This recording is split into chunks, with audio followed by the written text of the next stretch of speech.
La première fois que j'ai rencontré Faraja, c'était au cours des Serial Steppers. Il avait l'air déterminé.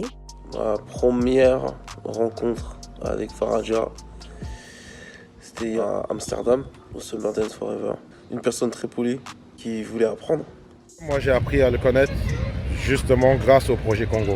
J'ai entendu parler de Faraja il y a environ 3-4 ans par B-Boy Lilou et Yuxon. J'ai été regarder d'un peu plus près le travail et j'ai été directement séduit par le professionnalisme et la détermination d'un si jeune danseur. J'ai eu l'occasion de rencontrer Faraja il y a quelques années et il m'a parlé de ce magnifique projet qu'il avait déjà mis en place. À la base, on était parti sur créer quelque chose au pays. Puis au final, on se rendant compte qu'on connaissait tous Faraja, on avait eu des contacts avec lui et il avait déjà des choses en place au pays. Et du coup, on s'est dit qu'il serait plus judicieux de collaborer avec lui.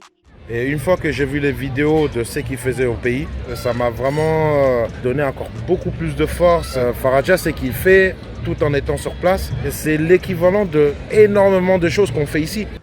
Il m'a retourné le cerveau parce qu'il m'a montré des vidéos de ce qu'il faisait au Congo, son histoire, comment il est venu, comment les gens avaient cotisé pour qu'il vienne prendre des informations en danse en Europe.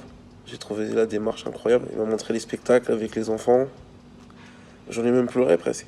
Pour moi, Faraja, c'est un exemple parce qu'il pourrait profiter de la première occasion pour quitter le pays, comme beaucoup le font. Et non, lui, il a pris conscience que c'était important, que le pays avait besoin de ces jeunes talents et de ces esprits créatifs. Il va chercher des forces ailleurs pour ramener au pays. Et c'est, voilà, total respect pour le frérot.